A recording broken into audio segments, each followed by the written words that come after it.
Danish word for good evening, and welcome to Tinker Tailor Solder Fry, the Let's Try program here on the mighty Loading Ready Run Video Entertainment Network. Before we get into any of tonight's events, we gotta remind you that you are the reason that we get to do what you watch because of patreon.com/loadingreadyrun and the functions therein, channeling your fine dollars and I assume other worldly currencies to us to turn into entertainment back for you. It's a cycle, and it needs studying. But that's not for tonight. Tonight, we're going to be working on more Gunpla. It's, I guess, technically a hobby night, but most people who are hobbyish are down in Chicago, so it's just me. And this is a project I've had sitting on my shelf for a little while here. Now, the usual RX-78 Gundam is not something that I often build. I don't think I've ever actually built a straight-up regular, old-school, original Gundam before. And we're not going to do that today either, because hiding behind this sandpaper is this little box of resin parts. And we're going to use these to combine...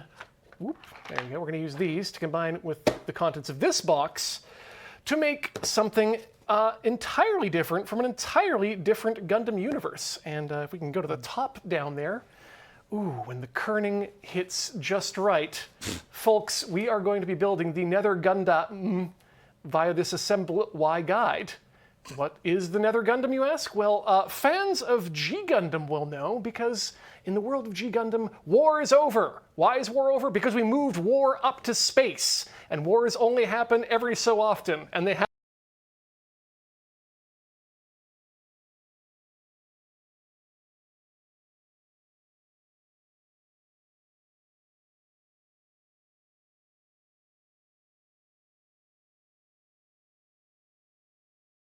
stand up and turn into Gundams. This has never been a model that's been produced by Bandai, and thanks to the fine folks over at Nether Builds, I believe you can find them on Facebook, you can purchase their conversion kit, or rather you can purchase the STL files for their conversion kit, which means that you probably have to either print it yourself or find someone to print it for you, which is what I've done. And I thought, you know what better way to enjoy the results of sometimes okay resin printing together on stream, putting this thing together. So let's do it by assembling and cleaning up.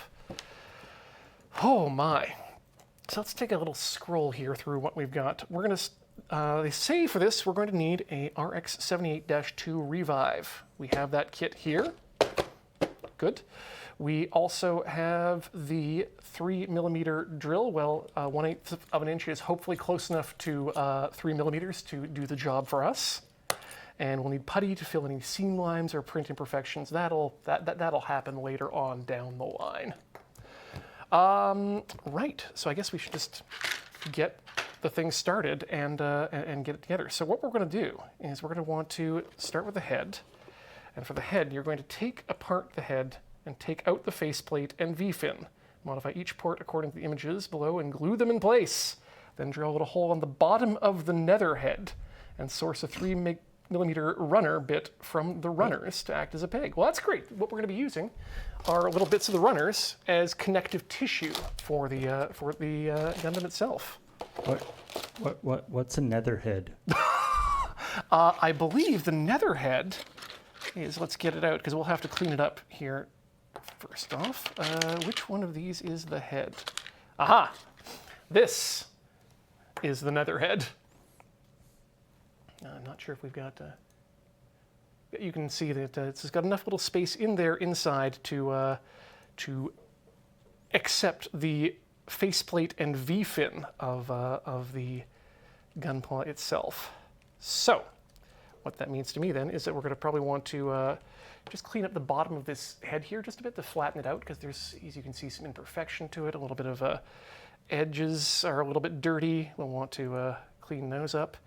And we'll do that with some sanding.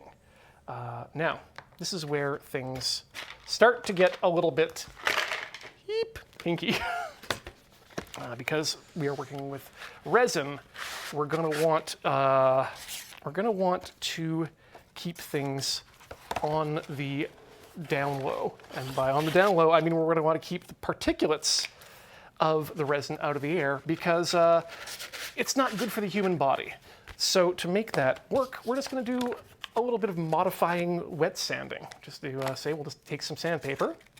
I'm gonna go with 220 because we don't need to be any coarser than that. And I don't think I have anything finer than that in my supplies here. And we'll just tear off a strip of that to start with. Now this is this conversion kit was something that you printed at home. Yes. Right? What's your resin printer at home? I have an Elegoo Mars 2 Pro, which I think has the 4K resolution in it. It's not really that necessary to to go much higher than that because the resolution is incredibly fine on these things. You can see the. I think there's a few parts where you can actually see the separation line or the layer lines. Here we go. Oh wow, those might not even be layer lines. Those are actually, I think, just formed lines on the edges. You can kind of see it if you catch the light there.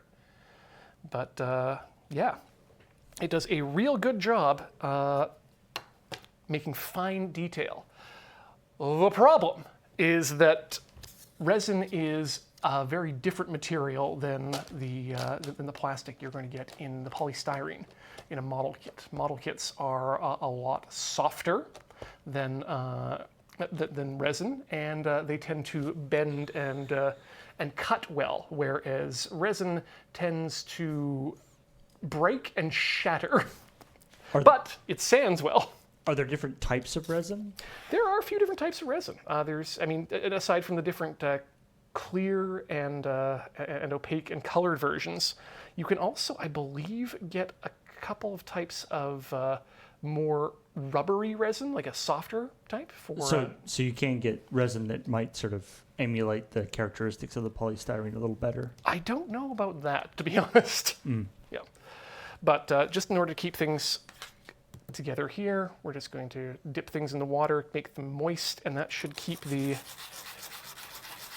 dust out of the air and on the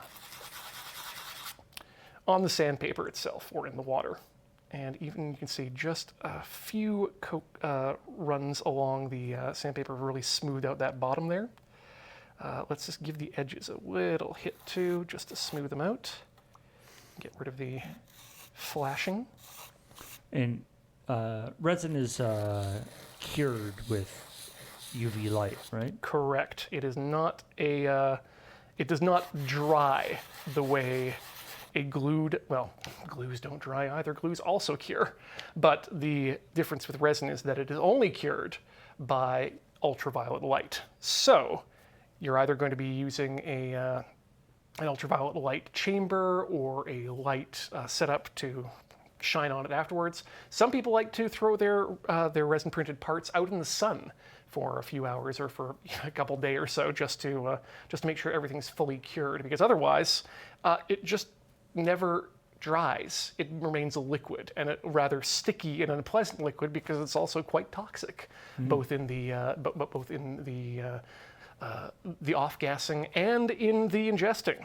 Whereas when you get it fully cured like this, then the resin itself becomes no longer bioavailable. It doesn't. It can't be taken up. It can certainly still be an irritant if you get it in your eye or in your lungs, which you definitely don't want. But it's not going to seep into your skin or into your digestive system. And if you do end up ingesting it, it'll just get passed through as non-bioavailable solids. I really hope that 20 years down the line, we're not going to have a bunch of 3D printer lung. I do worry a little bit, yeah. Yeah, Dragonite Dev says you shouldn't get uncured resin on your skin. Agreed. It can cause severe irritation. Mild to severe irritation depending on how reactive your particular system works with it. The other thing I've seen on just random videos and stuff on YouTube is the other big one is making sure that your design, your material doesn't have resin inside it, that you have drainage. Yes. Because even if you cure the outside, uncured resin inside will just sit there for. In some I saw somebody was showing off a very cool model of like a head. It was like a bust, like a head, shoulders thing that had just split open like a banana, like it was just like exploded. Oh, he's like, I printed this 2 years ago. I don't and like then, that. And then today. I heard a loud pop, and it just exploded. Yeah, And it just had been like sitting there doing nothing on the shelf. Yeah, no, whenever I'm working with uncured resin, it is always in a case where I am wearing disposable gloves to it there, just again because hot hands are a thing. And it's really kind of fun because when you're working with resin, you get to work with UV light. So I've purchased myself a little UV flashlight, and it's interesting to be able to see with the light the bits that you've missed or that you thought you were careful about. That just a little bit of spatter on one finger here suddenly gets transferred to all these other different surfaces. Oh, the resin fluoresces in the UV light. Eh? It does, which is important because that way you know where your. It's always good to know where your resin is. Mm-hmm. Yeah. Well, at least know where it isn't. That way you can find out where it is. I would prefer just to not see the resin, to know that it's not, to know that it is not. But I think we have to get building a bit of the head here, which means we're gonna have to do some double-sided building. You know what? Let's just clean some parts. Let's just make things look good first, and then get ourselves ready for what's going on. So I think this is part of the abdominal area. You can see we got a little bit of flashing up there in the in this top piece there that I'm going to try and cut out a little bit along this edge here. That we'll probably want to just take a sanding stick to. Are there certain, like I know when you do 3D printing, there's certain shapes and orientations that are preferable to others. Mm-hmm. And I assume it's the same with resin, but absolutely same but different. Yeah, mainly it's for different reasons. So getting back to that whole thing you were talking about first, the funny thing about that is, yes, you can end up trapping resin inside of a hollowed out figure. Or you can do what I've done, or what's done with this particular model, which is every layer is fully cured resin. It's solid resin throughout, rather than being hollow and then draining as it goes. Two options. That option means you're using more resin, and it really doesn't change the build quality at all. But that's the main reason why you hollow something out, is that you just want to save on resin. I mean, with such a small part, it's not that much resin that you're exactly. saving. And the other thing to take into account when you're building them is the supports, which are different for a resin print than you would have, say, for a standard FDM 3D print. In the standard depositing, you're building layer on top of layer on top of layer on top of layer. So what you need to do is build supports on anything that overhangs where the build plate is, so that the plastic has somewhere to go and cool before it just falls down onto the build plate. With a resin printer, generally you're looking at a different technology where you've got the build plate, and then you've got this vat or this bath of resin, and the build plate goes into the resin and goes right up against the screen that projects the image in UV of the layer that you're trying to make. It cures that layer over a course of about half a minute to a minute, depending on what sort of resin you're working with, and then it lifts up and pulls off of that interface between the screen, making a unpleasant sound or pop. And then it pushes that second layer down against the build plate, pulls it up again and again. And so what you're looking for there are supports that attach themselves to the build plate and come down and attach themselves to what can be called islands in the print itself. You know, bits of resin that are getting cured on the screen, but are not anywhere attached directly to the build plate. Right. So because you're sort of in resin, you're sort of building it upside down. Exactly. Right? You're kind of just giving the piece something to hang on to, just like a literal rope attached to the build plate up above, and that's where you get these little dots here that happen. I took the support pieces off of these pieces a number of months ago when I actually printed these pieces, not thinking that I would be doing it on air, for one, and B, not yet realizing that there's a little trick to getting the pieces off cleanly, and that's weirdly to heat the resin with our old nemesis, the hot air rework station, or any sort of other heat gun. But when you do that, the tiny bit tips release a lot cleaner and leave you with less things that you need to clean up, like these bits here. So some of these bits are set big enough that I can just take them right off with a knife like that. Although knowing the hot air rework station, you'll just end up with like a lump of... But again, we're dealing with resin. It's not affected by the heat in the sense that it's not drying it out. It's just heating it up to, I guess, make it a little bit weaker. Yeah. Let's just dippity dip that and give it a swippity swipe.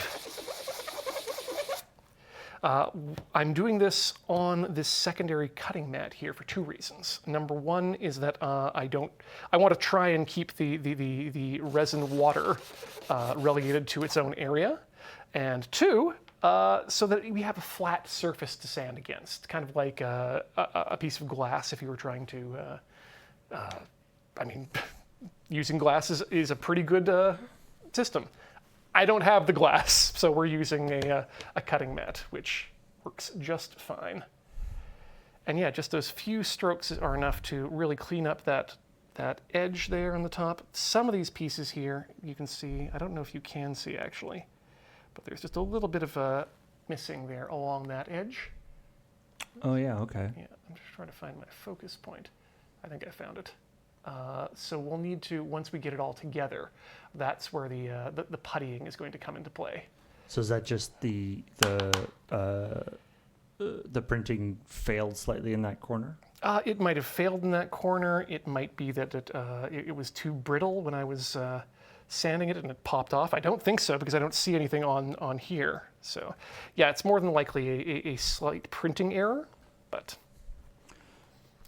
any number of things could cause that. Because again, you see here what we've got is overhang, little extra flashing that we don't need on those top bits. So we'll just cut those out. It's too much material rather than too little. Now, the base Gunpla kit you're using here, am I correct in thinking that this is sort of like the platonic Gunpla sort of thing? Like this is sort of the most common, I guess. So do you want the in-universe answer, or do you want the outside? I think more. I was thinking more. Yeah, in the context of the actual model building. Okay, in the context of the model building, this is the protagonist character. This is like this Gundam, the RX-78-2, is the Mickey Mouse of Gundam. Right. It's we call it the Grandpa because it was the first one. The Ultramarines of the. Exactly. Yeah. Yeah. So yeah, so it's the most. You know, there's hundreds of or different model kits of that same thing of all the different styles. And I was wondering if hundreds was the right. I think dozens is probably the closest there, but that's still a lot to have that many different variations on this one, essentially the same robot. Right. Like actually, just 1 second here. We've got one in the room with us here. This was from a couple desert buses back, and this is the RX-72 Right, entry grade. That was like a speed build thing they were doing, right? Yeah, well, I think we were just giving a demonstration. I think Jordan was the one speed building it, and I was taking a little bit more time with it. But it's the same model, but here we're using a this is what, a high grade? Yeah, Right, high grade. There's all the different styles of Gunpla models. I'm trying to see if we've got a piece here that we can compare. Actually, that's a really good comparison. If we can go into either the top down or the, actually even the, yeah, let's do it upside down. So you can see the backpack here. That's the backpack on the entry grade. And this is the backpack piece on the high grade. And you know what? I wouldn't even be able to tell you which one I think is better. I honestly think that the entry grade actually has a better backpack with more definition, more detail in it. That's interesting. Yeah, but this is also a more recently produced model, so they've definitely increased their skill and their resolution at Bandai in making these things. On the other hand, you can see the gun here is only filled in on one side of the gun, so that's where they're saving money on that kit. It's like an optical illusion gun that only works from one angle. Yeah. Yeah, this one's got the gun in at least 2 pieces, if not more, I think, actually. But yeah, it's a different kit. This one has less articulation than this one would, but So like whenever a new style of kit comes out, this guy will always be the first one to. Generally, yeah, they like to flagship their things with their flagship model, and most of the life-size Gundams out there are this guy, but at least they come out first. And I guess for the purposes of what we're doing today, it makes sense to use this one as the one to mod because it's very easily available. That's right. It was easily available. It has decent articulation to it, but you're right. Availability is kind of what matters the most, because when you're selling a conversion kit like this, you want people to be able to make the conversion without outlaying too much more money than they already have. So, but what matters is that it is specific to the kit that you're using, because look at these pieces. These resin pieces are absolutely precision designed. So it's not even just a high grade or whatever kit. Mm-hmm. It is this specific. Like they give you the model number. Yeah, they want you to get this specific kit so that you will know that things will. If you've printed everything correctly, things will fit. And I just noticed I missed some flashing there, so let's take that down. And just to reiterate, what you're holding there is his nether helmet? Yes, the netherhead. The netherhead. Yes, the unterhead. Okay, there's the 2 pieces there. These, I think, are the arm pieces, if I'm not mistaken. And they're going to need a little bit of cleanup too, but I guess let's start with this piece. This, I think, is the base, or the what's going to be the hips. So let's give that some sand. Is there an official Gunpla of this particular? There is not, and it's kind of surprising, because you'd think that this would be one of the ones that would be the most recognizable of the national Gundam in G Gundam. I think they've done models of the Maxter, which was the American Gundam that's football based. They just recently did a premium Bandai run of the Tequila Gundam, which is oddly bordering on racist, as a Mexican Gundam dressed in what you could imagine would be dressed in based on my description there. Big sombrero and poncho on that one. And of course, they've done the Noble Gundam, which was, I believe, the Swiss Gundam, but its big thing was that it looked like Sailor Moon, so that was nifty. I mean, I'm sure there are various extremely problematic aspects, but the idea of everybody making these battle robots like like a pageant, Ooh, where that's it's like I am doing I am wearing the whatever the traditional dress of my home country, as opposed to for actual combat purposes. fighting prowess. I do like the idea of a universal century, the Met dinner gala. All right, that's a lot smoother now. And of course, once we get primer on there, that'll really pop things up a bit. These ones, sharp corners on this all around. And I'm just looking at these bits here. Ooh. Yeah, this was maybe some rough printing here up on the edge, the top edge of these pieces. You can see there. So I think Are these his feetsies? No, I think these are the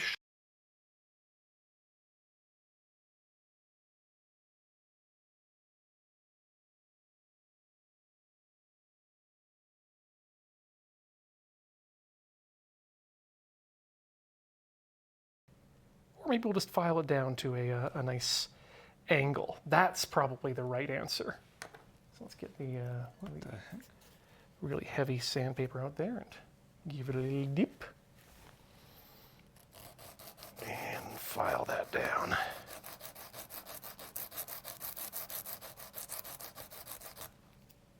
And some water. That's already starting to look a lot better, a lot cleaner.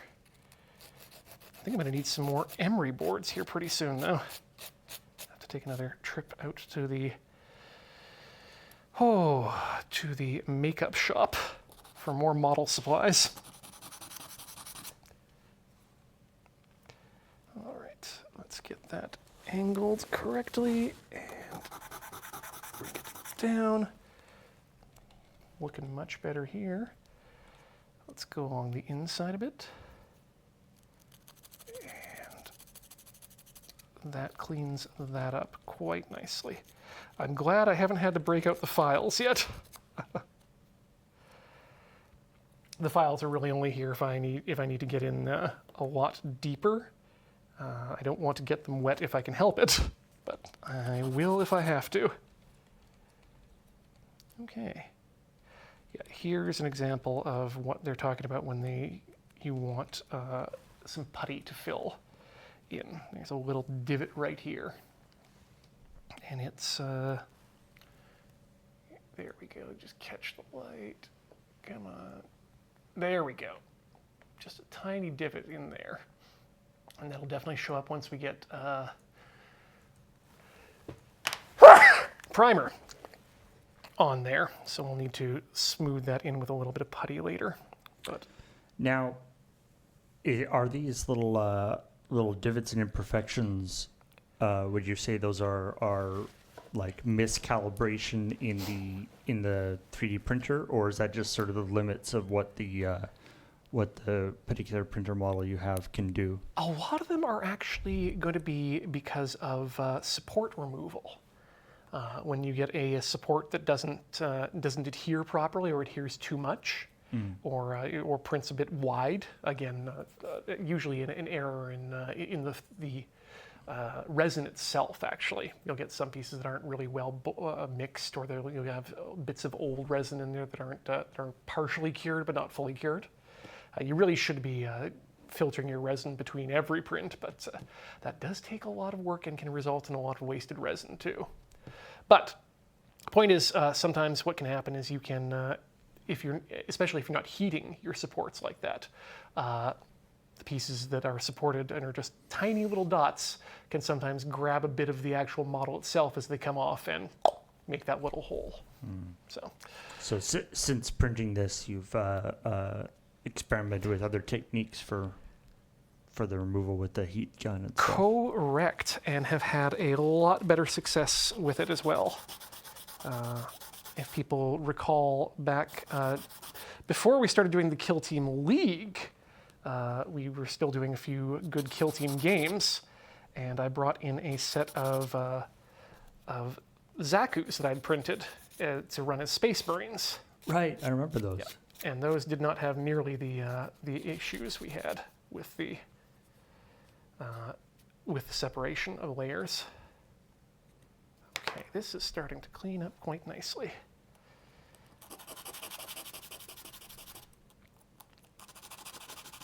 Okay, flashing is gone. On that side, at least. Let's. Oh, it really sands down fast. Eh? Oh yeah, it's like I said. It's not necessarily hard, but it is brittle, so it sands very nicely. It just doesn't take to, say, carving or scribing quite as well. But we still try. There we go. Somebody's asking how long you've had the resin printer. I've had the resin printer since about last year, I think. Just before, it was just before Desert Bus that I think I purchased it, maybe by a few months. Was there like a particular project that you purchased it for? Believe it or not, yes. It was kind of just a late birthday present to myself, I believe. A friend of the show, Texan Reverend, kind of lovingly bullied me into purchasing it because it was, we got talking about it too much, and I decided to pull the trigger on it before people decided to get generous. And it was a good price, was the issue too. I think that was around the, wasn't quite Black Friday, but just before that area. But I did end up using it, or was it last year? It was 2 years ago then it must have been. Yes, because I used it to build the button casing for that Desert Bus. Oh, nice. So yeah, it was 2 years now. Because I know you've 3D printed those in the past, but this one that one you. Yeah, that was the one that was the one that was the button, the actual button itself. Right. Yeah. I will be right back. I'm just going to be grabbing a piece of paper towel out of the bathroom here, just to help with the drying aspect of things. And also I sneezed, so I need to wipe the nose.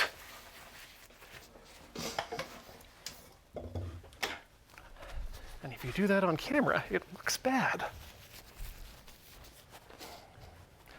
All right, we're back. Let's get this in here. That'll hopefully help with the drying out process. Whew, we're definitely going to need to wipe things down when we're done here, though, because this is a lot of unpleasant resin dust.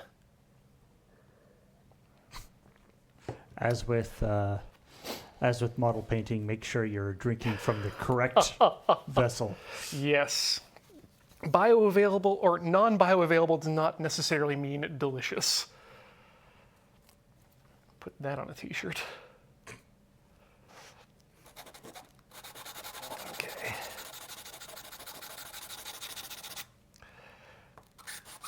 Yeah, I was not necessarily expecting, honestly, the assembly guides to have expected me to have built the Gundam first. So I think when we get to these actual assembly portions, we're going to do some creative building. So is does this replace parts of the Gundam, or is it actually more sort of like on top of what's there? Absolutely is going to be replacing them. This is, in fact, a good example of that. This is one of the feet, and it's going to replace the feet that the regular Gundam have, because this, I guess, looks more windmilly or clog-like. That's what we're looking for. Right, of course it has. Does the thing in the anime, does it actually have like full clogs? Like 50-ton wooden clogs? I honestly don't remember if we see the feet or not.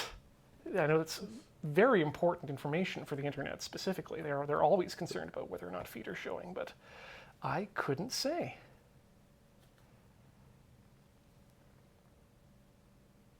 It's always interesting to look at things post-sanding just to see which areas are raised and which areas have been cupped. Oof, that one's a nasty one, and that's got a lot of flashing on that one edge there.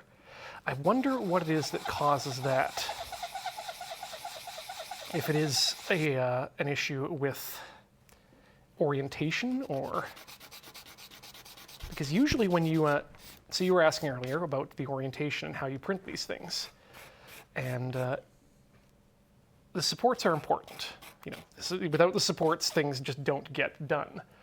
But you also have to make sure that the things are angled in such a way that they're not creating too much of a suction cup effect on the bottom area. So like a big flat plane is not good to have. Yeah, you're never going to want things to actually be just laying, like something like this piece, you would absolutely not want lying flat on the build plate, because more likely than not, it's going to stick to the bottom and detach itself completely from the build plate. And then you've just got this plate going up and down, constantly curing the same layer over and over again on the bottom of your printer, and it just, then you got to get in there and get the big pancake off. Yeah. But, okay, I think we're going to keep, no, we're not going to keep anything on that side. We're going to give these just the slightest rub to get down the support nubbins, and then we'll fill in the rest when we come back to it. But yeah, that cleaned up fairly nicely there. Let's do the same thing with the other windmill blades right away. Make it easy, nice and easy. All right, that's 2. This water is very quickly becoming quite filled with, getting quite opaque.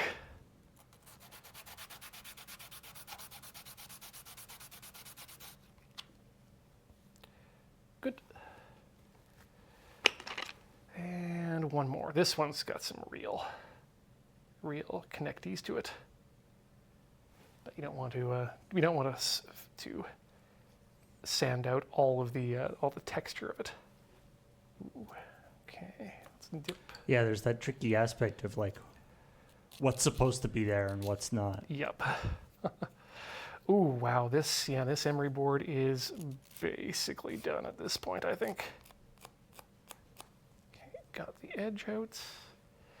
Now just the little tips. If they were more prominent or regular, I would consider just leaving them in there as, as like a rivet or bolt. But as it stands, nope. Right, I need a bit of this to keep my own hands nice and clean. Okay, only a few more parts left to clean up here, so that's a good sign. And of course, we'll probably see more cleanup as we go on too, just to make sure things are the right shape and whatnot. So I think this one needs a bit taken out of the, yeah, there we go.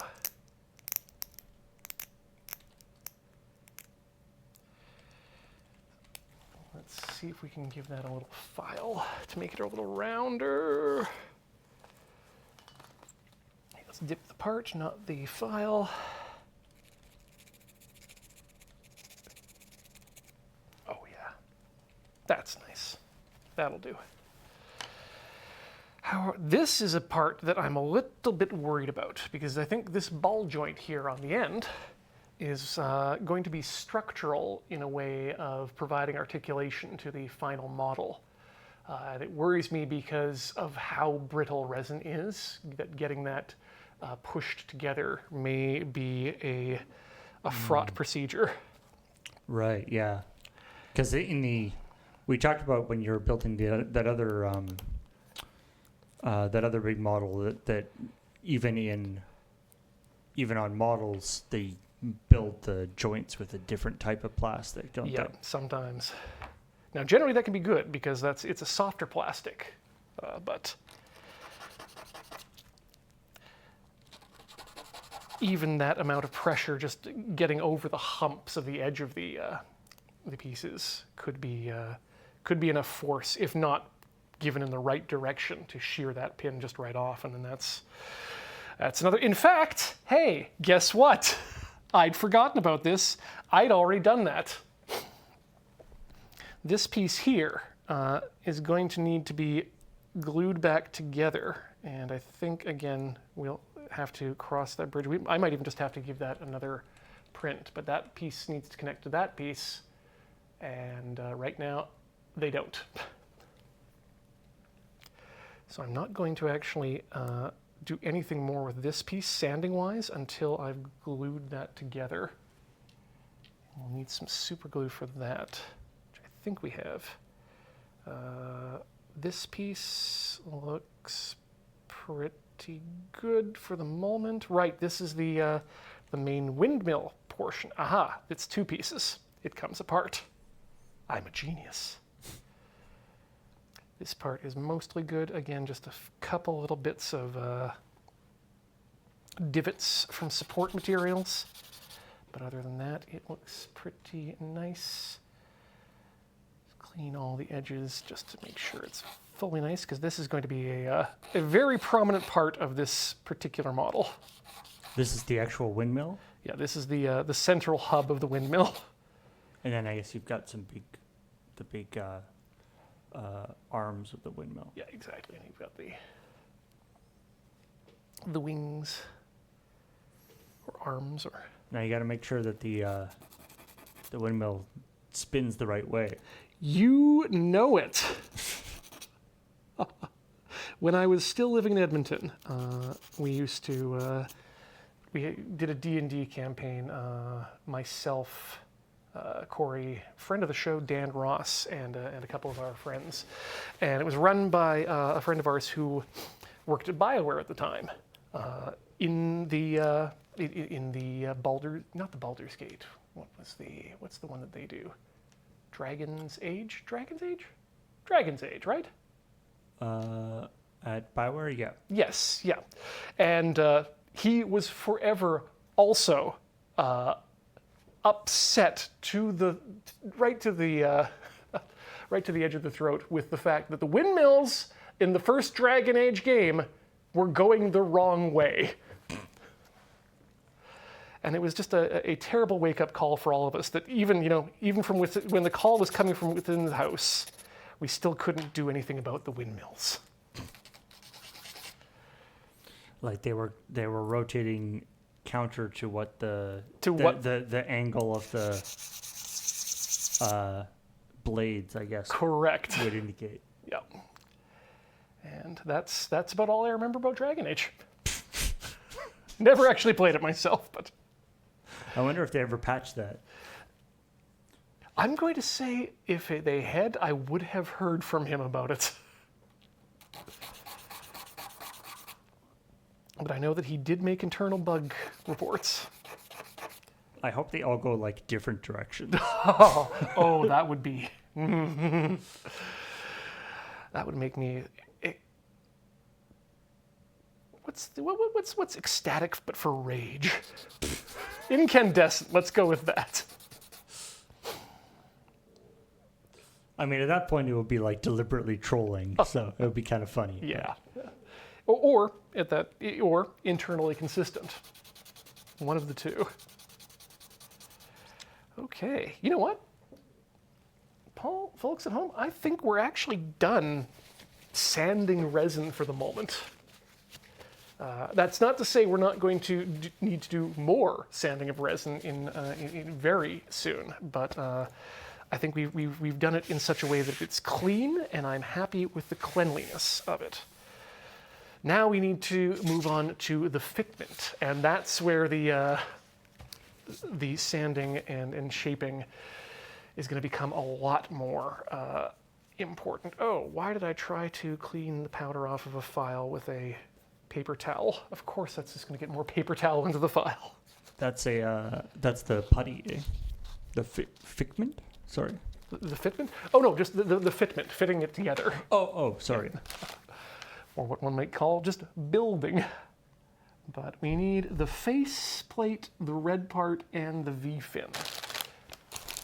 So we can do that pretty quickly.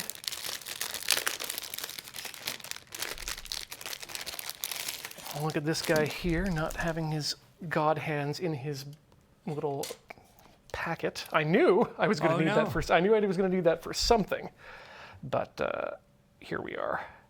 From what I understand, this sprue that is in multiple colors is actually kind of a big deal. Oh yeah, this is some high technology here from the wizards at Bandai. Especially it's got even the like totally different plastic transparent stuff in the corner. Yeah, too. like that. This is a different type of plastic. This is not polystyrene. It's not labeled on this particular piece, but but it is. Yeah, we're looking at a melding of materials, and that's pretty nifty. I think I don't know if they inject it all at the same time, but they probably must have to, right? Can't just do a single pass system. I find it really interesting these convergence points here between the different colors and just how clean they are. Yeah, it must be a real like investment in the technology of manufacturing both designing and producing these things, and like they must be sort of on the forefront of that particular area of expertise. Bandai absolutely is. I don't know how much other companies like, say, Games Workshop, how much work they're doing in terms of increasing their technological capabilities, but they also make a very different product. It's all gray, one color, so it's just more of a resolution on their end. But I know if you compare again to, I'm actually building an Airfix model right now from, I can't remember the Revell. Yes, Revell, of a Saab vegan that one of our viewers. So, thank God that didn't go over the bowl and went into the bowl. We're good. We're good. What was I saying? Yeah. Building that, and oh my gosh, first of all, it's one of the older models that you need to glue together, and the fitment of that when you're just putting it together is just terrible. The amount of holes in between things. It's one of those models where you need to use the plastic cement. You don't want to be using a super glue, because you want those pieces to glue together so that the holes between the parts disappear. I've seen people making like old like pewter Games Workshop kits. Oh yeah. And it's similar, especially like an old kit and like a big kit. Pewter's so soft that like stuff just kind of has sagged. Yep. Over the years. And like it seems like half the time they're almost just like making it from, like they're adding and filing and sculpting so much stuff, they're almost making the whole thing from scratch anyway. Yeah, basically. All right, we won't need the stickers because we never need the stickers. Let's put down this. So, just so I'm... Wait, does this conversion thing that the guy has have a whole new set of like stickers and decals? Sadly, get no. printed? I'm going to have to make my own stickers and decals if I want to for this, but I don't think there's much in terms of stickers and decals. What is going to happen is that it's going to be all gray, the parts that we add and convert, which means it's basically required to paint this thing. Right. Right, that's the cool thing about the colored plastic, is that you sort of have at least a block colored model just straight without having to do any painting. Okay, I needed A1, and I'm going to need some other stuff from here as well. Oh wow, A1 is the wee transparent eyes. Okay, we'll just cut that out. This is good practice for me anyway, cleaning up a model without the God Hand.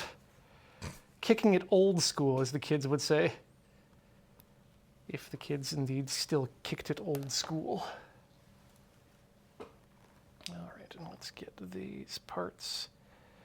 The chin goes down, the eyes go up. Is that the way? This is not the way. This is the way. There we go. Eyes up, Gundamardian. Wait, is that his head? Yep, that's the head. It's so teeny. Yeah, little eyes, you got the little chin, and we're going to put a faceplate on here in a second, too. That's B25 is the one we need there. He's got a little teeny weeny head. Ooh, and, of course, the V-fins, which we're going to have to apparently modify in some small way. Okay, B25 is the little mask. Let's cut that out. I feel like one of the big innovation that at least like Games Workshop and that style of miniature has gone through is what I'm assuming is a computer aided process where the line between like the two or the multiple parts of the model, Right. they won't just like cut through somebody's body anymore. It'll be a very sort of almost organic mold split between the two parts of the body to sort of maximize the ability to sort of hide that split and also maximize how to make sure and make the model be in a really dynamic pose, right? You look at old Games Workshop models, not only are they sort of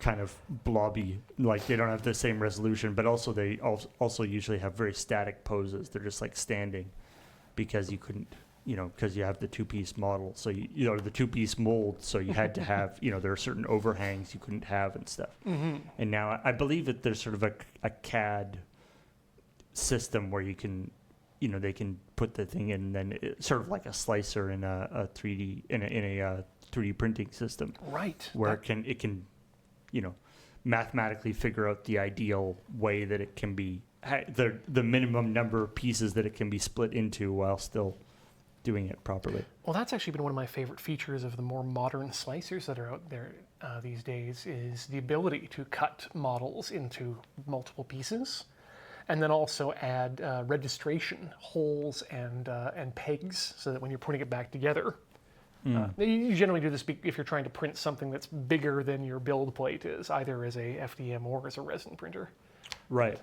But yeah, having the ability to have the computer give me put the registration and the holes in exactly the part where they need to be so that when it comes together, it's all matched up is really choice. Yeah, the amount of like the geometrical math that has to be done sort of behind the scenes for these kind of things is totally mind-blowing. Mm-hmm. So we're about to get into the realm of some pretty heavy modification here. If you want to take us to the overhead view again here, I'm going to spell out what we're needing to do. This is our little head here. It's, as you can see, slightly larger than life size. Wow. What they want me to do is take the head and remove the back peg here like so that it's flush. And then this entire section here, right at the top, come on Gundam, that head bit, that's going to come out as well. Oh.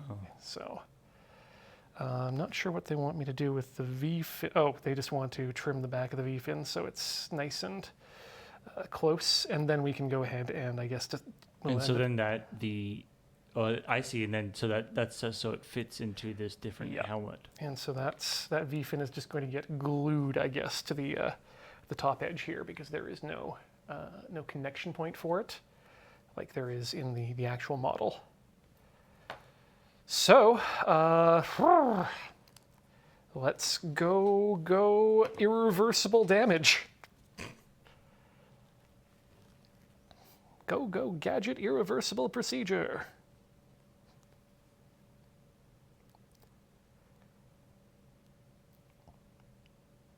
I miss Inspector Gadget. It feels like one of those shows that is overdue for a fairly soulless remake. Yeah. With like a really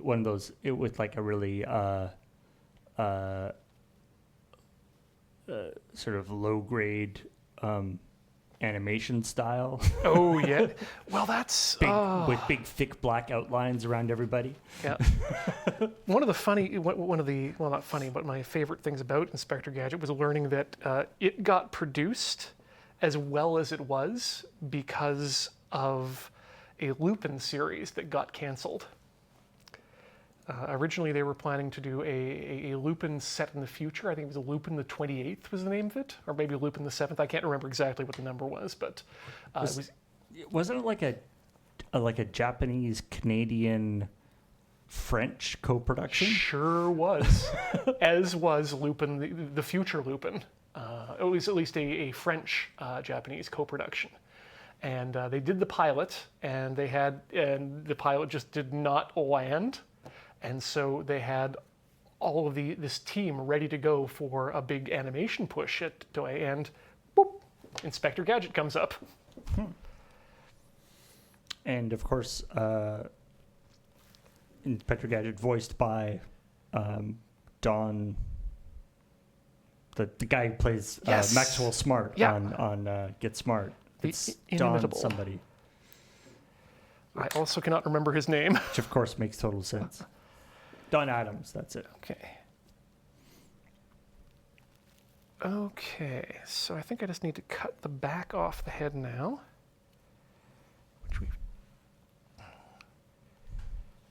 We should really remember that I'm right-handed when we set up that, goodbye, that close-up cam.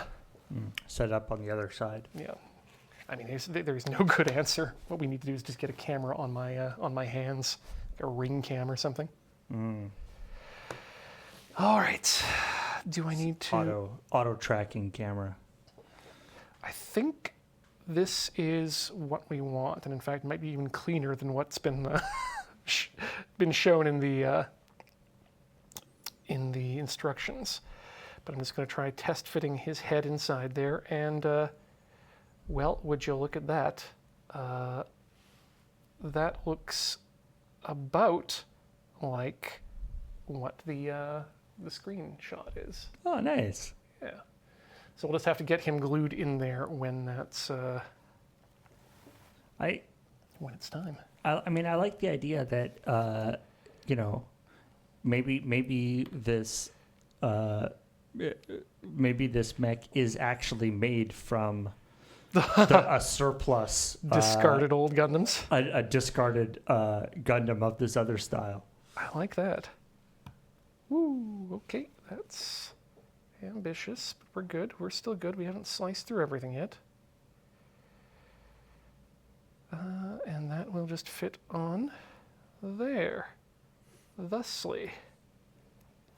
I think not doing the gluing immediately is absolutely what we want to be doing too, given the number of different colored parts that we're going to have to deal with. Right. So you'll have to prime those first. And Yes, and this is probably going to be one where I'm going to absolutely want one of those little organizers for the pieces just to get the colors separated. But these pieces, I'm going to go put them there and consider those nearly done. We just need to now get some runner and make sure that our hole in the bottom is big enough for the peg. So let's just cut a bit off here. Come on. Oh, you are thick. There we go.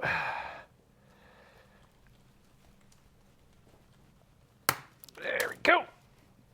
Yep. Don't drop it in. You'll never find it. Yep. Oh, no, there it is. Hooray. So they say that this is 3 millimeters. Do I believe them? Let's check. Should have brought my calipers, but hey, you know what? That's exactly 3 millimeters, according to the ticks going up the edge here. Just slide it in. So it's actually part of the instructions is to use a bit of the sprue as a peg. I really like that. And hey, guess what? It does fit. It's just a bit tight, but ooh, yeah, that's almost perfect. Let me just see what happens when I... So the drill bit, which is 1/8, is fitting in there without taking anything off. I'm just going to move it around a bit just to shave the edges just a bit. Which I believe is 3.2. Yeah, decimal-wise, it's a bit more than 3. So I think when I'm going to finally put this together, though, what I will do is I will either use some contact cement and to soften this up and just jam it in there, because I don't think that the posability, when all is said and done, is going to be as good with the conversion as it was as a normal Gundam. Now, I guess one advantage in this situation is that the polystyrene style plastic, as you're saying, it gets melted by the contact cement, whereas the resin doesn't. Exactly. So then you can combine them together. Yeah, and it'll without messing with the resin. Fill the resin, all the little cracks and crannies, and yeah, I think that'll work perfectly. We've done one part of this Gunpla so far. I think we're at the top of our hour, so we're going to take a short break, and then we'll be back with the chest, at the very least, of this resin conversion to a Nether Gundam. Don't go all the way away.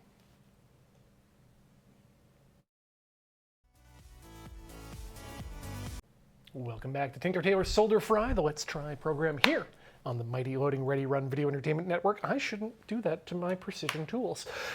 Today, we are in the process of cleaning up and then assembling, and we've gotten to the assembly stage, of a Nether Gundam, aka the Windmill Gundam conversion kit for a standard RX 78-2 Gunpla model kit.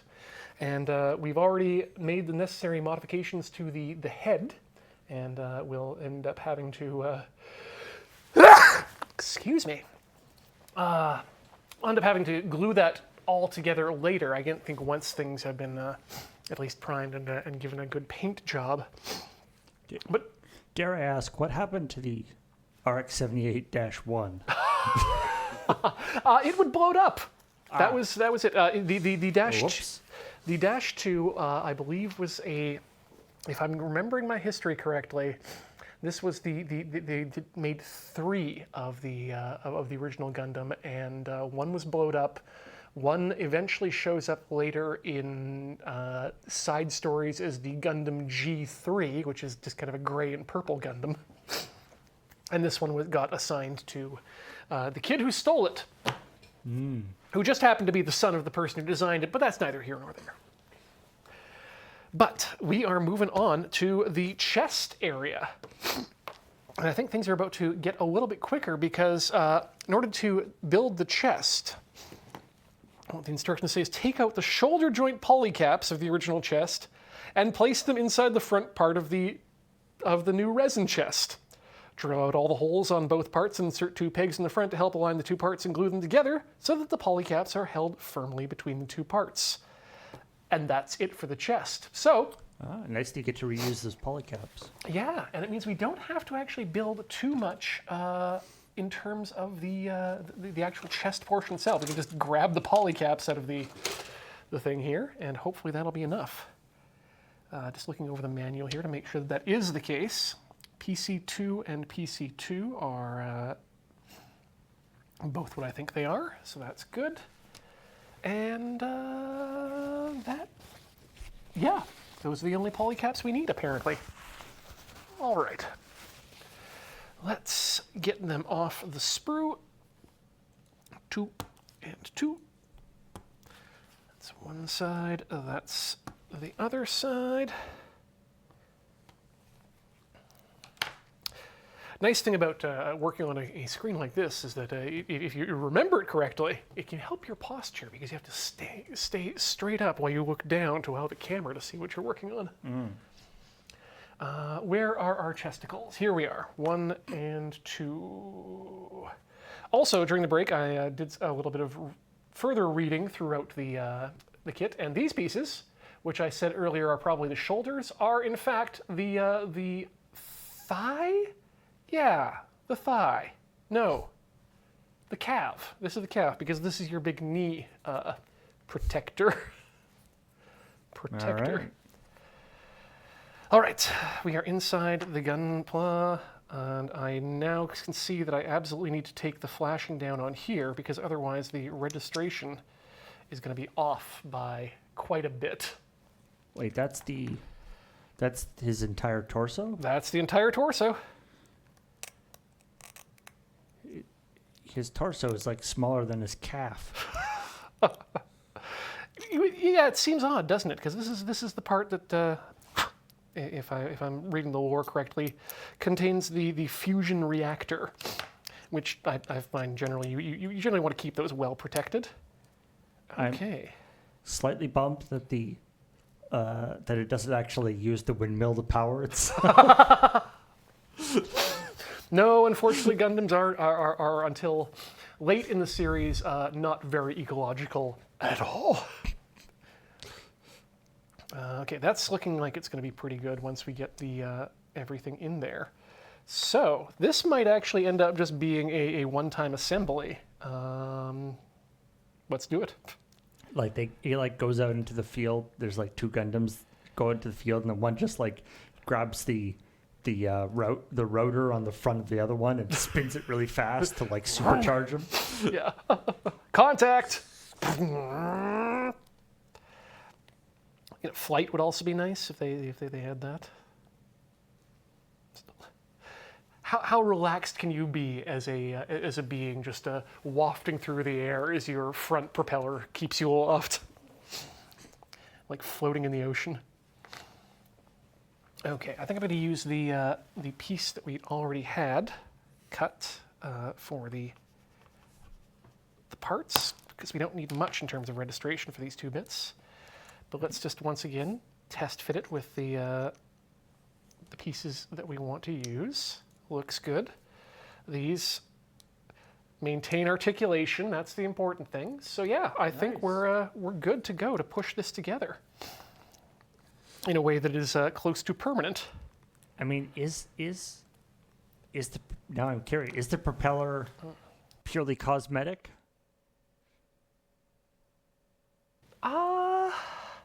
Or is it like a spinny blade that they can use to attack people with? Or is it just... I don't... Paul, I'm going to level with you. G Gundam is not my favorite Gundam series.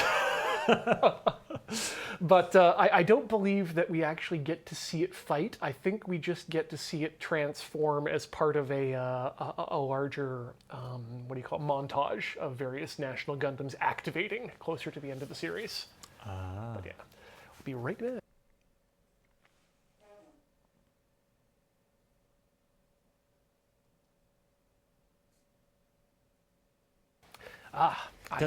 Does it start as... Is it just like a windmill sitting there and then turns into a robot? Yep.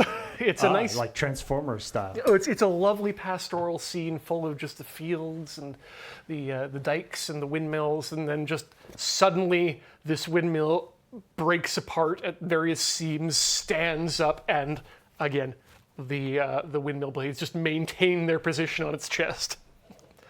I would think that it probably, if anything, you wouldn't want to have... you'd want to eject it, because I think it would get in the way of fighting. I mean, you would think so, yeah. Okay. So Holland is hiding its true power. Are all the windmills Gundams, or just like one hiding in the middle of the windmills? There were at least 2 or 3, if I remember my scene correctly. But this is also a show where the various Gundams of other nations, they had to get to space, so they ended up just grabbing rockets at Cape Canaveral, like bear hugging them and riding them into orbit. It's not very, it's very silly is what it is. Oh, there we go. Captain Asparagus has information for us from the wiki. By hiding in a field and not fighting other Gundam fighters, pilot Rutger Verhoeven technically qualified for finals. However, this tactic could not make up for his poor skills as a fighter, though the Nether Gundam was armed with a mega beam cannon. Wow. and possessed powerful Nether Typhoon attack. Okay, there we go. So I'm guessing that the blades were in fact functional. It was inferior, both fighter and mobile fighter, to every other combatant. In every match he fought, Rutger was quickly defeated by his opponents. Great. It's the like the battle royale technique of like hiding in a bush till everyone else goes away. He just sat there pretending to be Yep. a windmill. Don't mind me, just milling wheat, as one does. So yeah, I'm constantly fascinated by how resin can be machined. Just looking at the color and texture and shape of what's coming out of these holes is fascinating. I'm just giving it a little pressure on various sides to open up those holes just a bit to make that insertion of the pegs just a little bit easier. Okay, that feels like that's going in there pretty good. This one as well. Oh yeah, that's nice. And let's just push those in with the back of our tool here a bit. Okay. Because we need to make sure we've got room for expansion on both sides. But I think that's going to be enough. Yeah. What I worry most about is pushing too hard on this and having the pegs literally split the part. Oh wow! Because that can happen. I'm in the middle of another project with resin at home, not for Tinker Tailor, but you will see it on a future AFK Kill Team stream at some point. But putting together some alternative Space Marines, and some of them have their guns that are held with both hands, and so you get the gun, which is molded with the two arms as one single part. And Nice. so you have to get that onto the body, which means filing it down on the insides of the arms and the outside of the torso, so that it just nicely sits there. Because the problem with resin is that it does not like to flex at all. Right. And if you end up just pushing it and just like trying to get it to be a tight fit, you're very likely to just end up snapping one of the arms right off. Thankfully, they're usually very clean snaps, and you can quite easily glue them back together, and in a way that they won't get, you won't notice it on screen or after painting. But it's still annoying when it happens. I remember I had some old Space Marine models, and the way they were molded was the guys had their arms but no hands. Oh. And the hands were on the gun. On the guns, right? Right. But it made it look like, there is like, like whatever, Captain Hook, like who has like, he said he could like, unscrew his hook and put on other things. Different, yep. He's like, yeah, we don't have any hands, but we could, screw on a gun. And it got like two hands, looked like they're holding the gun. It's been interesting to magnetize those ones, I guess, too. If they were a little bit too heavy in the gun, they just fall off the end of the wrist. Anyway, we finished the torso. It am now torso. Hooray. This is going to get mated, I'm guessing, in the next step with the skirt, which looks like it just goes on there probably, but let's follow instructions. Skirt. Starting with the base of the skirt, you will need to drill out all the holes again and replicate the picture below. All right. Make sure that the back of the hip joints stick out at the back so that when you insert the legs, they are in the middle of the skirt. Finalize the piece with the peg at the top to insert it into the chest. Okay, so that definitely just, connects to the chest like that. So what we're going to need is this piece here, which I guess is technically just the pelvis.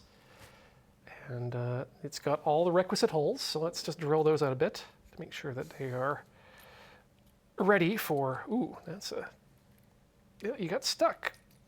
That shouldn't happen. There we go. I do find it fascinating, like, with these, like this series And I mean, there's the other one where like, there's the other anime series where all the countries are like school children or something. Oh, yeah, yep. And there's ones where they're like, there's big, they're like all boats or battleships. Yep. And different things, because it's always fascinating to sort of, because it's the cultures of these other countries, sort of, Yeah. but kind of filtered through the lens of the sort of this whatever Japanese interpretation of. Yeah, what are these countries known for in Japan? Right. Yeah. Like I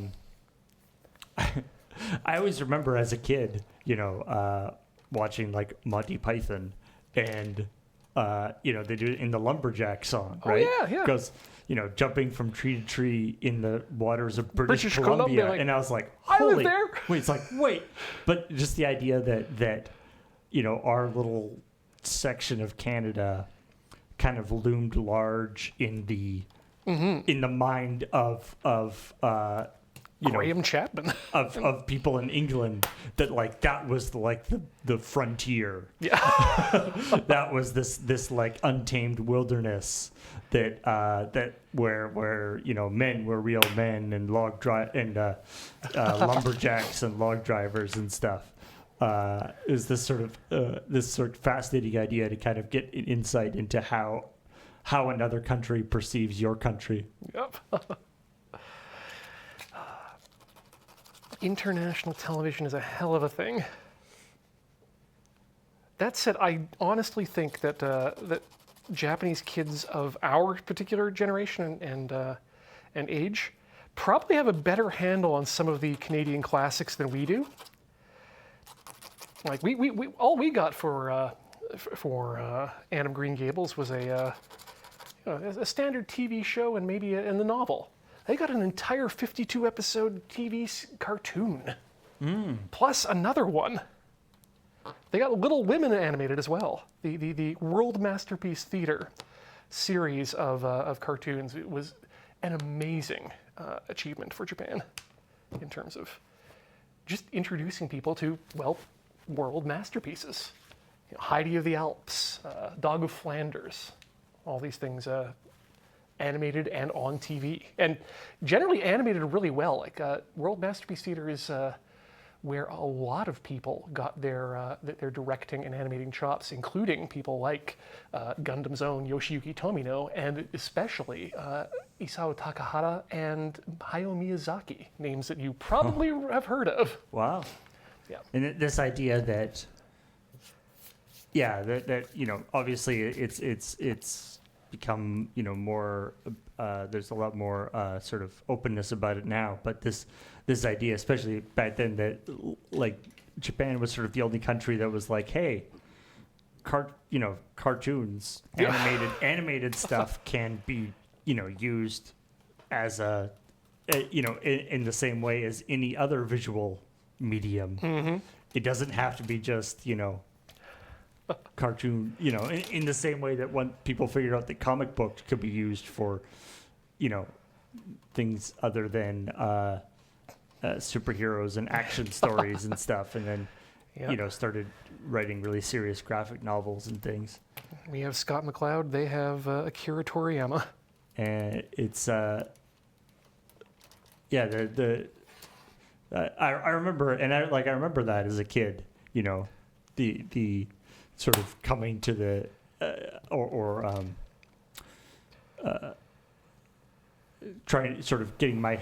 working my head around the idea that there's cartoons there, but they're not like funny or like for kids. Yeah, you can tell a story about something that's not for kids, and not just like not for kids as in like anime, violence and sex, the sort of typical whatever.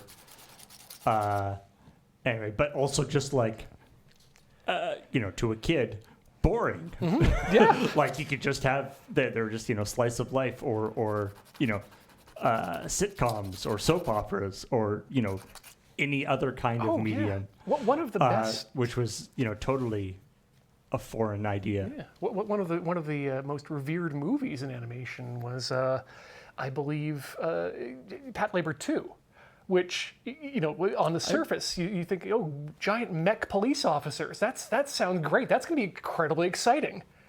And you watch the film, and it's a police procedural drama mystery. I remember really enjoying Pad Labor though. Oh yeah, Pat Labor's great in general. But if that's your first one, I mean, it's a good movie, but it's not going to give you a good idea of what Pat Labor is as a whole. Yeah. Pat Labor was one of my mid-pandemic. I cut a piece that was not all of these pieces are 3mm. Damn it! Now I'm upset.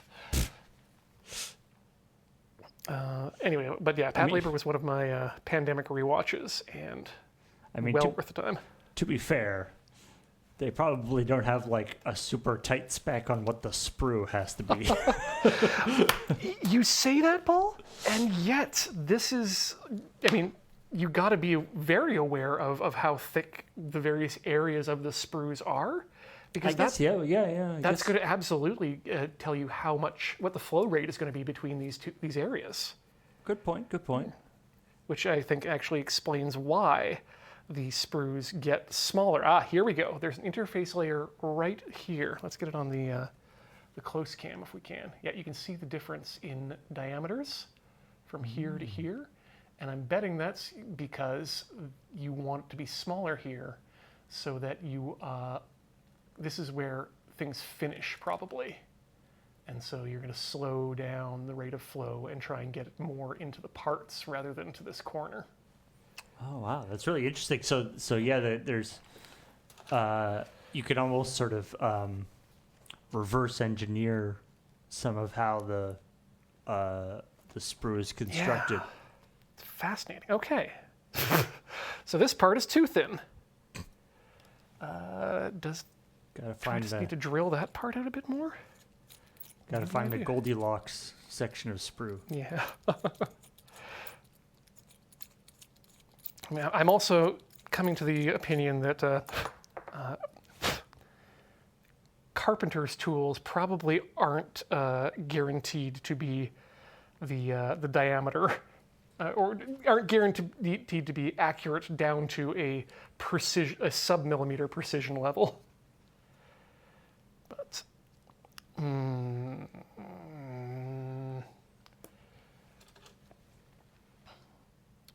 think this part just might be, well, we'll try one more cut. There's a lot of sprue on here, so. I mean, could it be that particular whole sprue is a slightly different spec than the other sprue? It could be. It could also be that maybe I drilled it out too much, or maybe I haven't picked the right piece of sprue. So many variables when you're working with a conversion kit like this. See, there we go. Now this sprue seems like it's going to fit just perfectly. And then that goes up. Okay. Where does that go to? Well, that's too much sprue, because that's going to connect to this nasty hole on the bottom. This is what can happen sometimes if things don't get cured quite right in the printing process, is you get Mr. Blobby. So there's like a little bit of mounding around the hole. Yeah, so we're going to need to... So you have to flatten that out? Just clean out the hole itself, I think, more than anything else. Yeah, there we go. That'll let us get things in there. That's, it's, not clean, but it's, at least the hole is now big enough. Do not worry, this is not uncured resin. It's just that it was uncured when it came out. That's what that probably is that tells me that I didn't do a good enough job washing the part. That's why it's sort of shiny like that? Yeah, because you get, what happens is when the parts come out of the printer to start with, they're going to be coated with a layer, not a huge layer, but a layer of uncured resin, because they're literally in a bath of resin, and you can only drip off so many things, especially when you're dealing with textures and little pockets and whatnot. So once you're done with the printing, they go into a isopropyl alcohol bath to get all of the excess hopefully get all of the excess uncured resin off of them.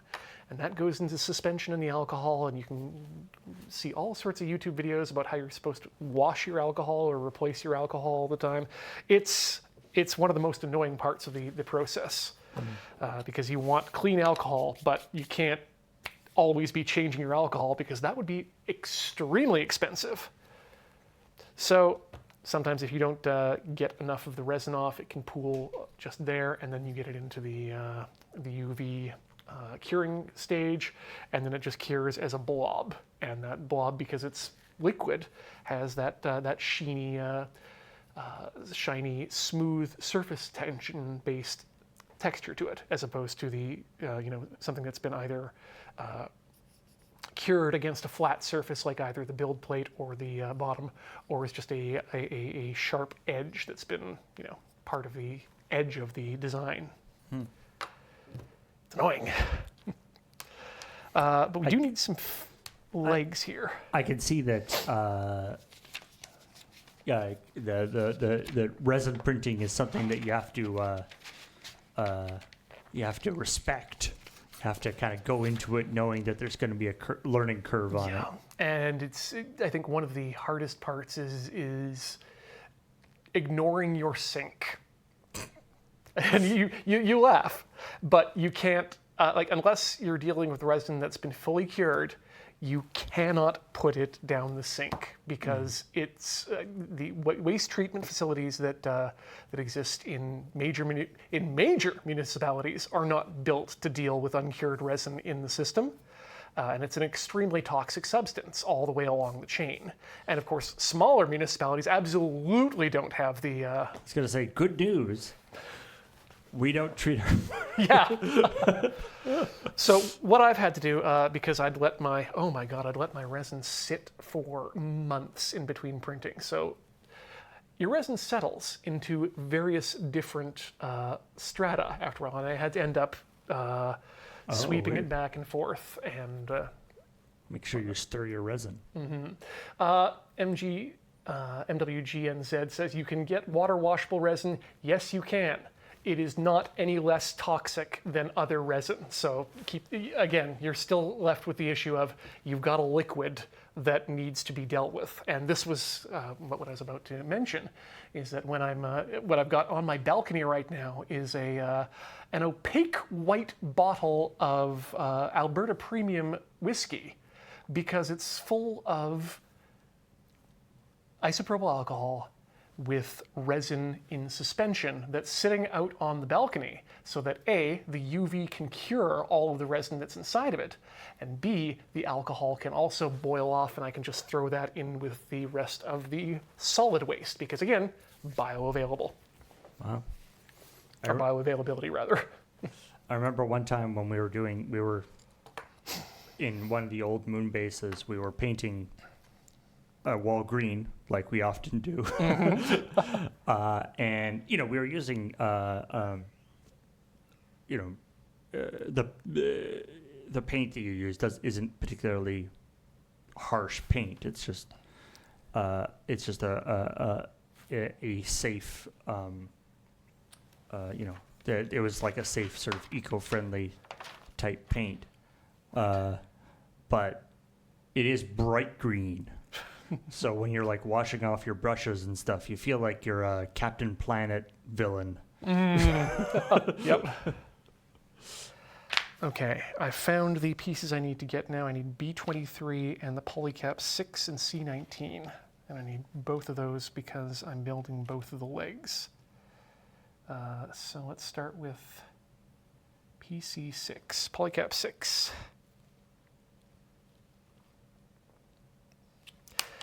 Yeah, I love the resolution that resin printing affords, but you definitely, and how easy it actually is to make things that look nice.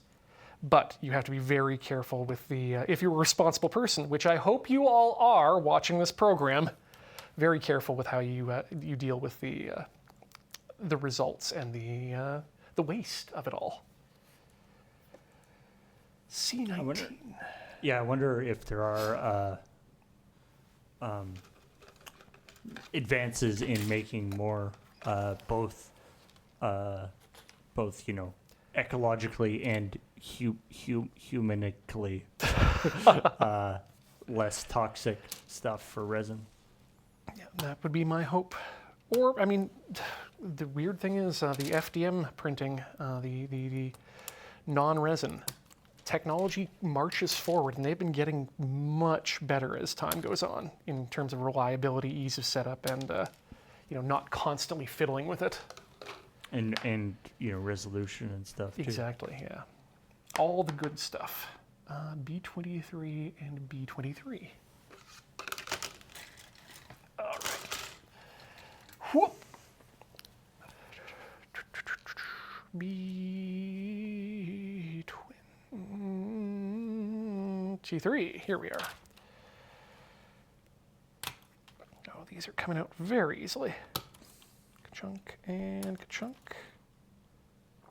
I mean, these are all going to be under the skirt, so unless you're some sort of a Gundam pervert, and again, I'm sure many of you are. No judgment.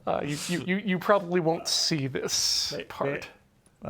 Maybe like a little bit of judgment. Yeah, maybe just a little. As a treat. No fear, no one fear. Okay, and we need to point that out in that direction, so that's how that works. This one goes here, like that, pointing flat side out. Is that correct? Yes, it is. Flat side out is the important part. And then these go through the holes such that that part sticks out. I'd completely forgotten. Earlier we were talking about the joints and the polycaps, and I was just recently turned on to a new innovation in Gunpla joint design. Up until recently, a lot of these ball joints are just the ball joint, which you kind of poke into a socket like that. What they've discovered, or what they've developed, is a new method of attaching these joints in a way that you twist them in a certain direction, and they go in with zero force, and then turn them back 90 degrees, and they lock in place in a ball situation. So you still get the same amount of articulation, but you get a much stronger joint, much less likely to fall apart. So it's not just held in by the sort of elasticity of the plastic itself. Exactly. It's that the plastic, you no longer need to overcome elasticity to get it in, so you can make that joint a lot more rigid. Neat. And therefore a lot more durable. Yeah, I think so too. That looks the way the manual says to put these in. So I'm going to do it like that. And that's been done like that. Oh, this is coming together. Okay, so we need to trim off a bit of this sprue here because I think it's too big to get into the hole. So I'm going to give it about there. Goodbye. And we'll just sand off the edge of that post so that it gets into the hole nicely. And we want to do it so that these are near the center. Aha. Okay, this is where I was a little bit worried about fitment and whatnot. So we got a bit of a lip here on the front of here that's keeping it from actually getting down there, and I think I might have to scrape off some of that nastiness there too, because that's going to keep me from actually mating up with the bottom as much as I'd like. So let's just scrape away at that until it disappears, because I can't exactly get a file in there. And it also doesn't need to look good because it'll be covered up by everything. Hurrah! Okay, that looks a bit better. That Exacto on resin ASMR. Everyone's got to love that. And let's get that flashing out of there too.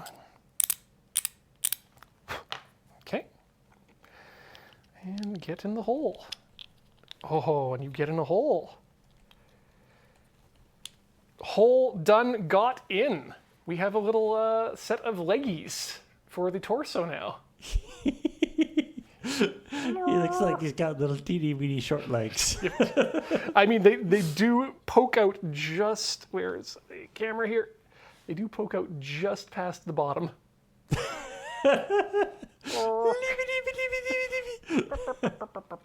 Okay.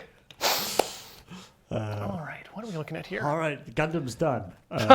Seems a little short. Yeah. No, that's how it's supposed to be. Okay. Well, next step up is the arms. And I think this is one I'm just going to skip over here today because these are going to require more gluing than I have the glue for. But what's going to happen here is we're going to, oh yeah, this is where fitment again becomes very important. If we zoom back in, you can see there's a little registration crop there that's supposed to go in, and it's not fitting flat at the moment. So I'm going to need to take the edges off these pieces here to get that in. But what'll happen there is we'll get the poly cap will sit in between these two things here. This will plug into, I'm guessing actually into here, which is just fine actually. I think I feel a lot better about that being able to work, but I can also sand it down before it needs to go in there. So those are going to be the arms, or at least those are the shoulders. The arms, let me have a look here at the arms. I've never really heard the term fitment before, which I feel like... Am I using that wrong?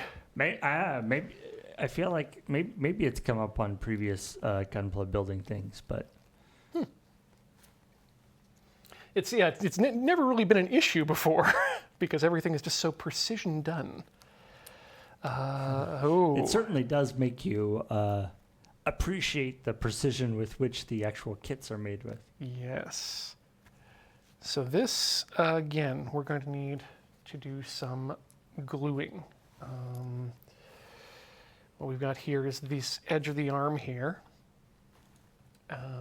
That's going to have some plastic stuff come into it. We're going to have one piece of white from the Gundam, and then I believe these parts cover over the, oh no, there it is, in that direction. And then these parts get glued on over top, completing the wrist and elbow portion.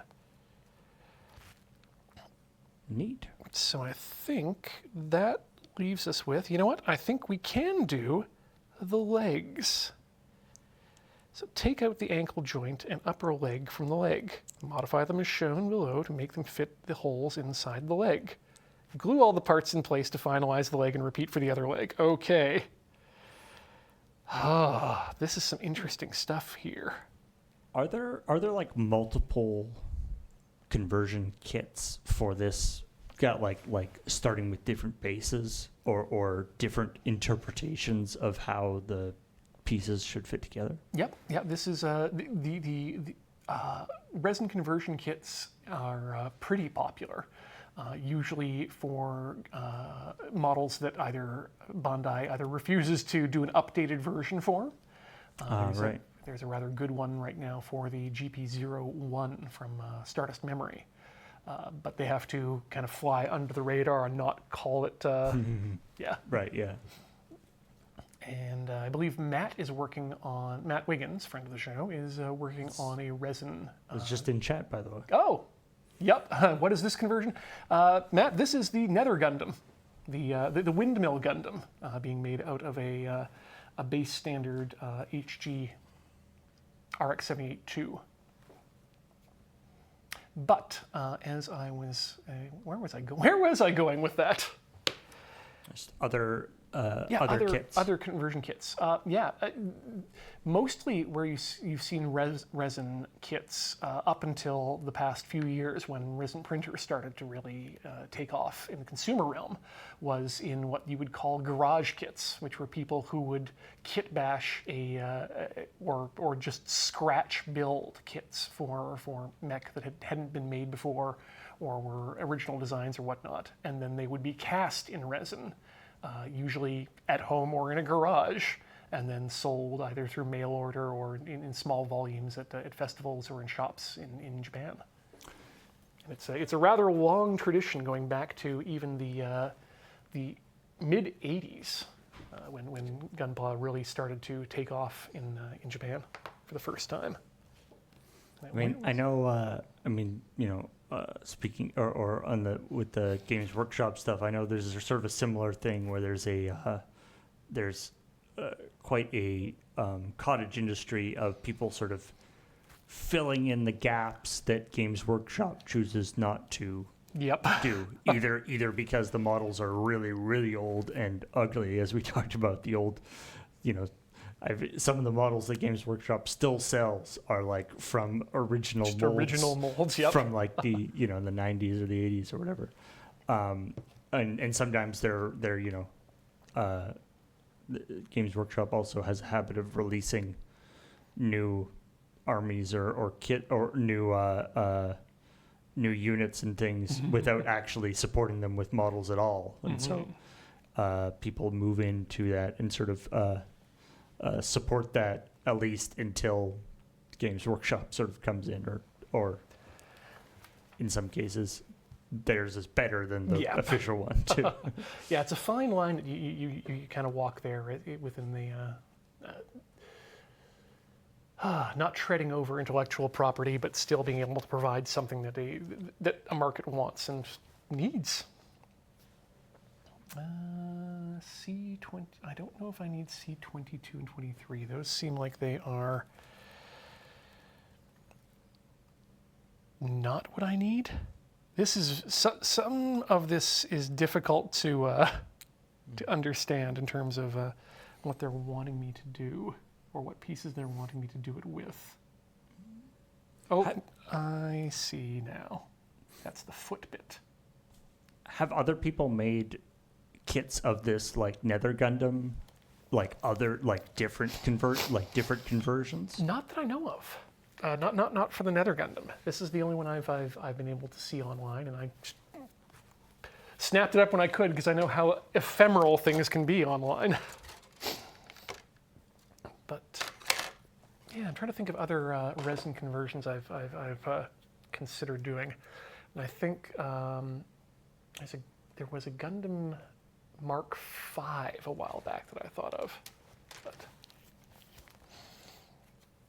not anything I've considered purchasing retail or not. But this was sort of just an experiment to see what I could do with the resin printer, and it turns out quite a bit more than I thought. 22 and 23. The next step, I guess, for me is to start designing my own custom parts for things. And that's... stay tuned for the Ian Learns Blender series. That is not an announcement, but that's what's going to have to happen, I think. I hear Beach has a really good blender. He does. I'm a little jealous.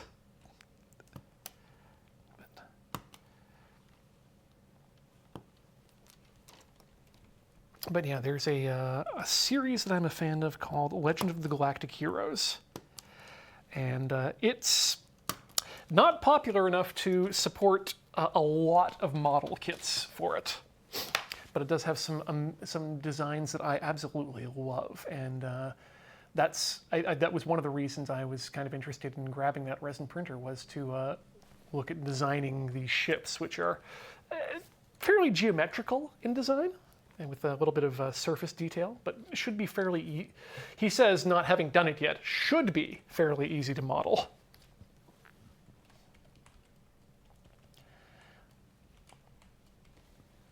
And of course, the ability to rapidly prototype things and, just make a change and send it back to the printer is always appealing too. Okay, so that's, I guess you could call this an ankle, I guess. And now we'll need, that's going to get a polycap 2 of its own. Polycaps generally go in the foot. Polycap 7 is what we're looking for on that one. Okay, cut.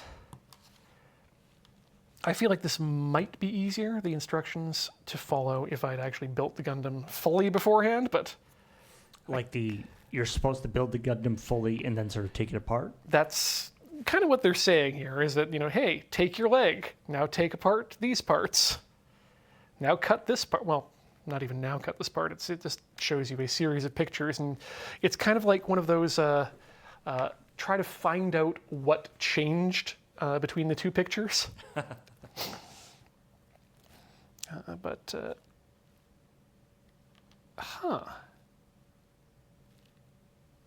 I'm now wondering if, oh, there's another part that goes on top of that I don't have attached right now that needs it, and that part is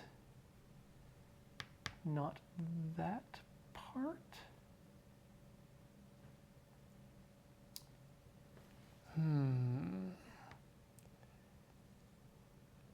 Looking over the designs here, where are the dots? What do you fit into?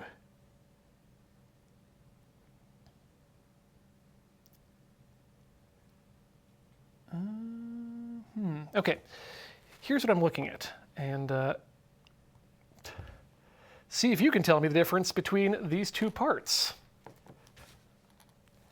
I don't think I'm actually missing anything. I think this might have actually just been a design change, but it looks like in the version they're working with, there is a slight round circle at the top of this. Yeah, there's an extra little piece. peg there. Yeah, and it's not on that one. And I don't think there are any other parts that interface in between in that way. So I'm just going to, oh, I see what it is. It's another polycap. The polycaps generally go into the leg portion, it seems. So that's what's going on here. That I can understand now. So those are PC8s, right? Yep. So we'll need 2 of those. Of course we would, because this is part of the foot assembly. And when we put the polycap on top, it looks like the thing in the picture. There we go. Ha-ha! Mystery solved. And if you'd like to find out the conclusion of other mysteries, check out Dice Friends on Wednesdays, where we're playing a new campaign set in the 6th District of Ravnica by Law and Order 2. I'm on it.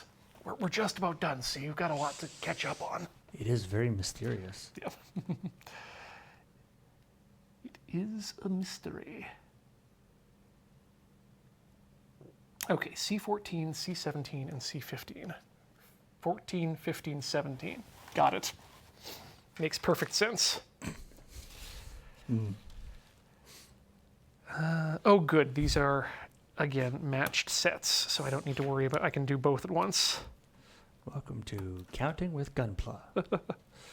14, 15, 17. M, Q,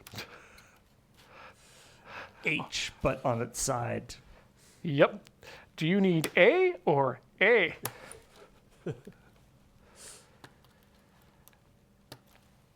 The difference will infuriate you.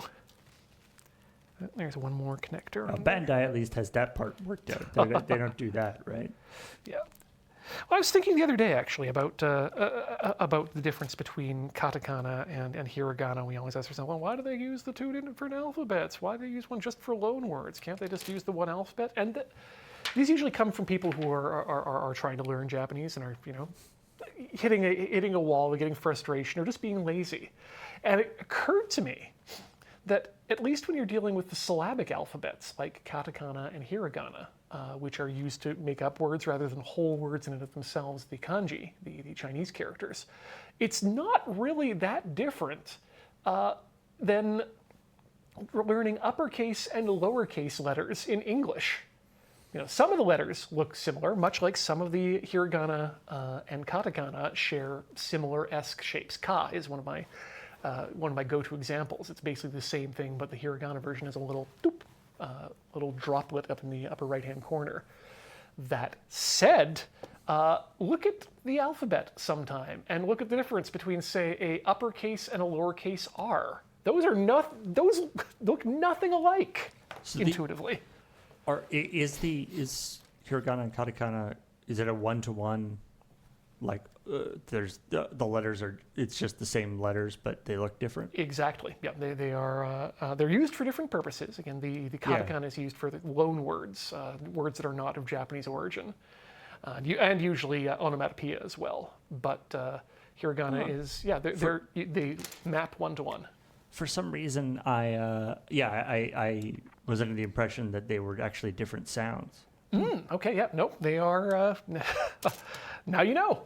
They are the same alphabet, just different. And there have been calls in the past for Japan to settle on one alphabet or the other. And there are pros and cons arguments on both sides, but it's not my language, and I'm not going to make the recommendations. But Is there the equivalent of that thing where people do like every other character uppercase and lowercase to be like, wow. No, that is not something I've run into. Like switch between the two halfway between a word. I've seen sometimes that you'll jump into Roman characters in the middle of a sentence, but generally, or in the middle of a word, just to illustrate strangeness. But yeah, the rules are loan words for katakana, Japanese words for hiragana, unless you're, again, speaking in such a way that you are deliberately trying to say all the syllables. And those are times when sometimes you will get katakana being used in the place of hiragana, just to emphasize that they are definitely not speaking the word as the word is said. So does that mean that words are not added to hiragana very often? Yeah, it's because it has to be a concept that came completely from within Japan. It would have to be a Japanese, what is considered a Japanese word, and I don't think that they're... Because I mean, what's in the sort of multinational world we find ourselves in, even knowing what is a loan word can start being complicated. Can be difficult. It's not exactly like the French, where they have the academy that decides what words actually get used. But I don't actually know the reason why they continue to use the two alphabets either for that reason. I mean, I think it might have something to do with the nature of Japan being a closed country and or previously being a closed country, and the nationalism associated with just feeling that it's important to know when a word is not a native word. Mm-hmm. That, and for a good portion of the early modern Japan, they were an extremely right-wing nationalistic country, which could probably also play a part there. I mean, I do always find that aspect of Japanese culture to be, I mean, Chinese as well, to be quite fascinating because, I mean, Japan in particular, because it was, they sort of were deliberately closed off. Mm-hmm. They sort of have, you sort of have that like island ecosystem, but for culture thing happening where, all the things that happen in a society happened happened because that's just sort of how things go, but they kind of rose up in entirely, in a sort of different way in some cases. Yeah. And so you sort of end up with a lot of sort of convergent evolution stuff, but in a weird, in kind of, there's just as much sort of weirdness as there is anywhere else in the world, but it's sort of a different flavor of weirdness. Mm-hmm. Well, then you get into this other weird aspect of honestly anti-Asian racism during the nationalistic times, where they considered themselves that they were the best in the East. And there was a time when the national slogan essentially was "Catch up to the West, surpass the West."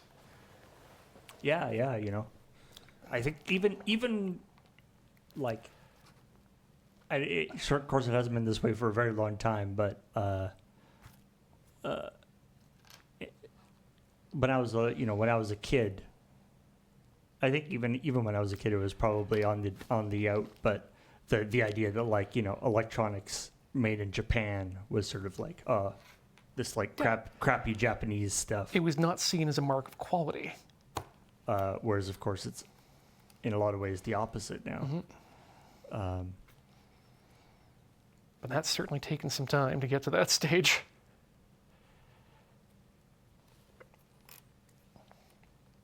Okay, need to cut off these bits along the edge of the foot or leg here. So normally we need... Took a while to show their technological superiority through their toilets. Yes, the Toto Corporation. Which does survive into the universal century. And the villain Glemmy Toto of Gundam Zeta. I mean, to be honest, like I'm sure it wasn't a specific decision, but choosing sort of one area and demonstrating in a extremely in-depth and complete sort of captive market in that area of showing your technological superiority in that area is not a terrible idea. Like, no, it's just and then other people start coming around being like, hey, they're really onto something here. But that was that would have been my thesis if I'd finished if I'd chosen a major in Japanese studies or East Asian studies in university, was that Japan is a nation of innovators, and historically and culturally so. Not inventors, but specifically innovators, in that they take good ideas and refine them and make them perfect, but also perfectly Japanese in doing so. Mm. And doing this throughout history with their language taken from China and adapted to their own needs, swords, gunpowder, building materials, even down to the school uniforms, which are based on Prussian military uniforms.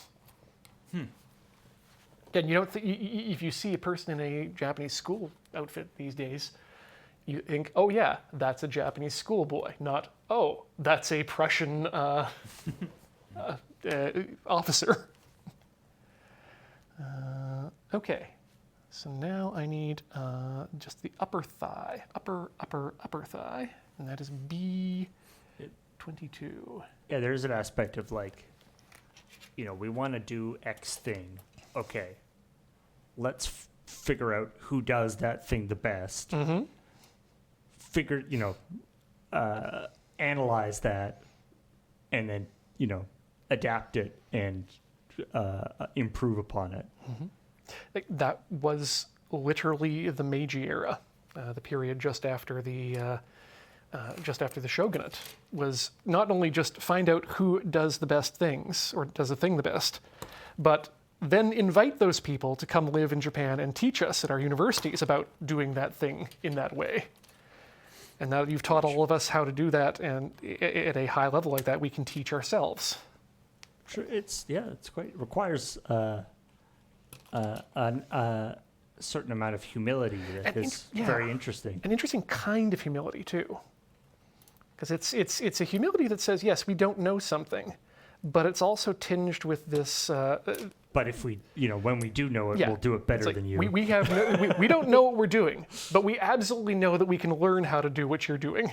And when we do, we're just going to keep doing better at it. Mm. So, humility by way of superiority.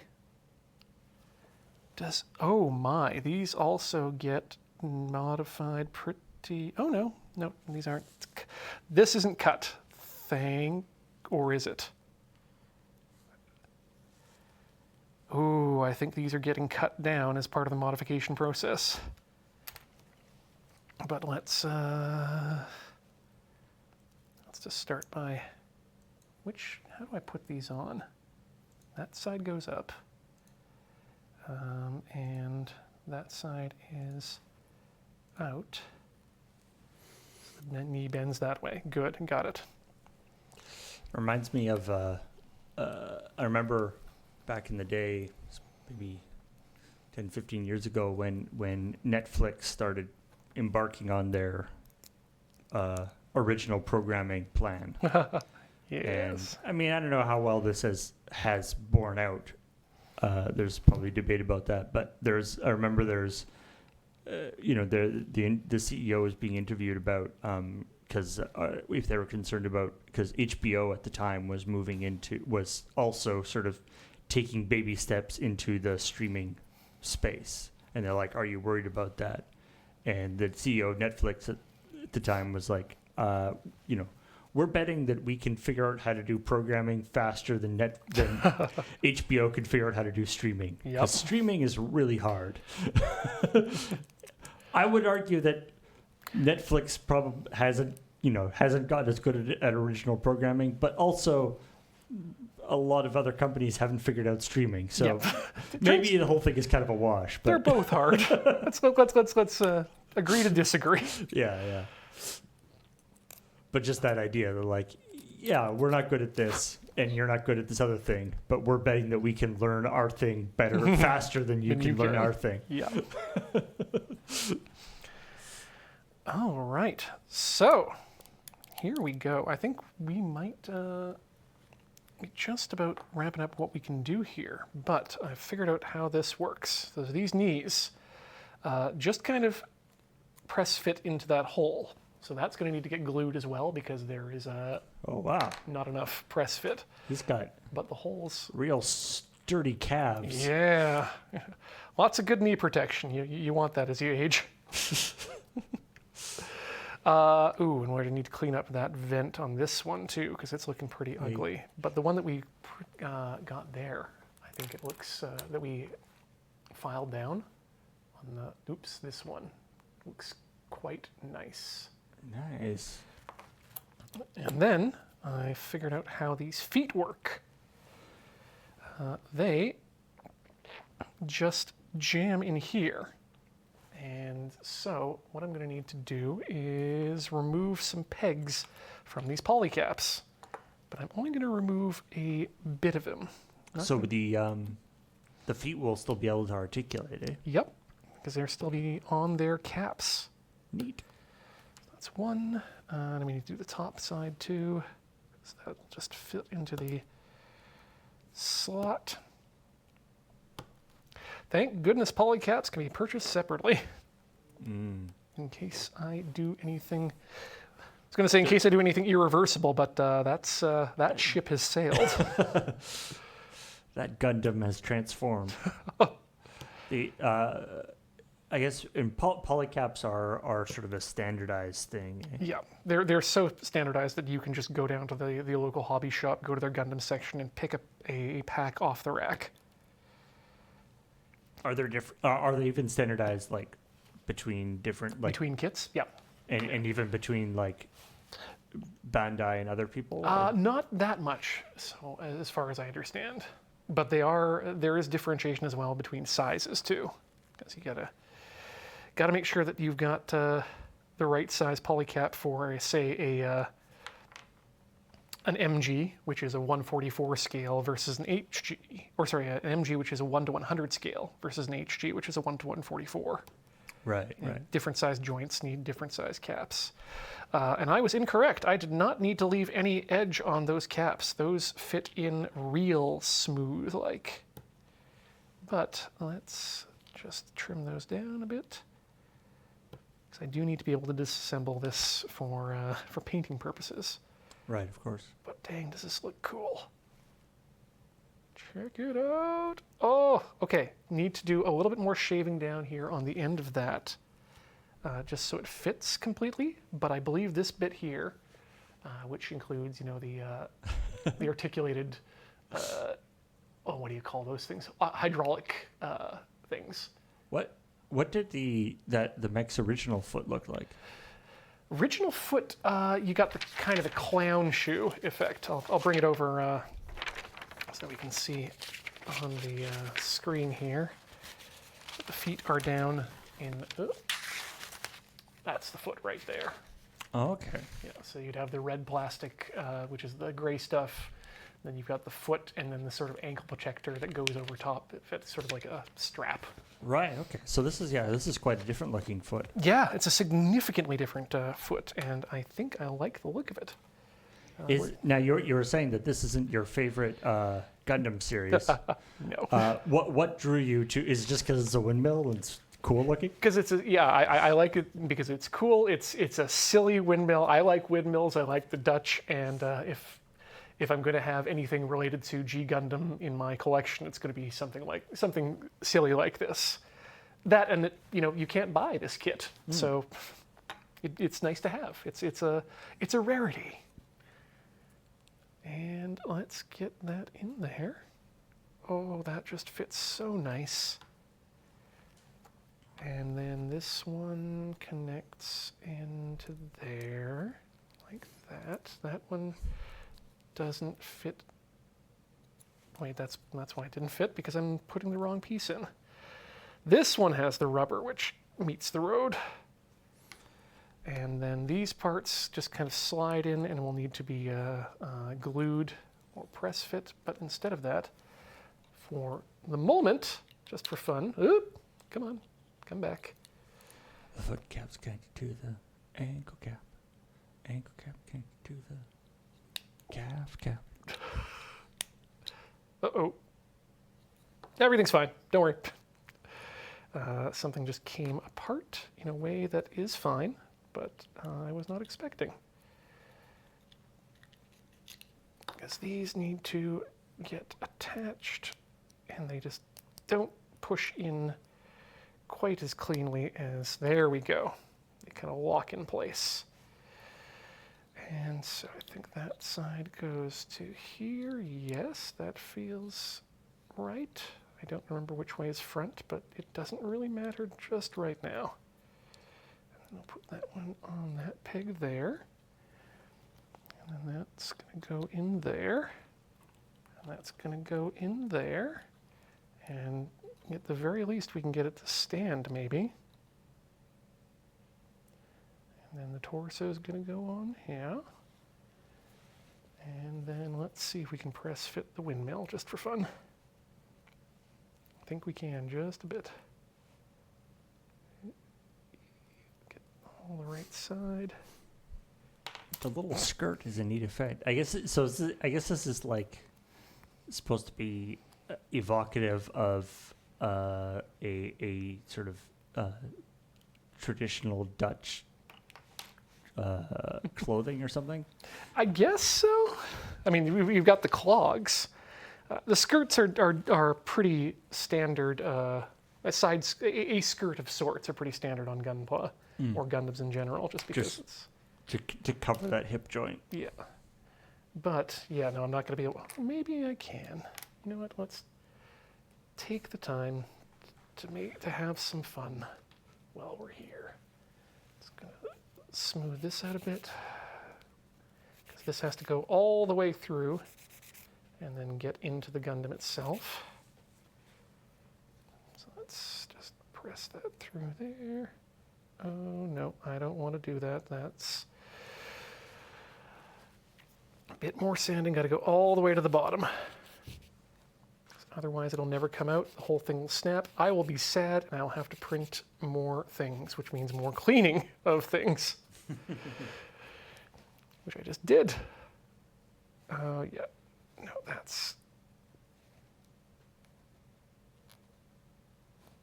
just not clean enough yet.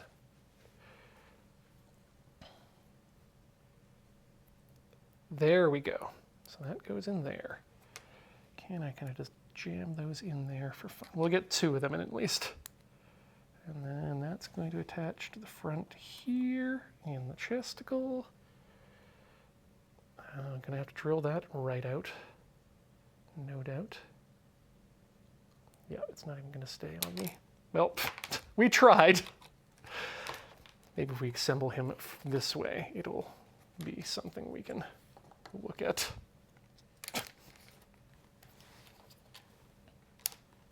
And then that part's going to go in there.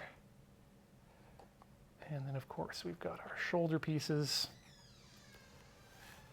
roughly, and our broken shoulder piece, which does have the other side to it good. That'll come together pretty nicely, I'm sure, once it's all glued back together. And then forearms kind of just come together like this. There'll be some interior stuff, but we have those. They look nice. At least I'm happy with them. And then we have, which we'd created earlier, a phrase I never thought I'd use on, or never will use on this program for any other reason, other than things that happened on screen. Our little head with the V-fin. And there we go.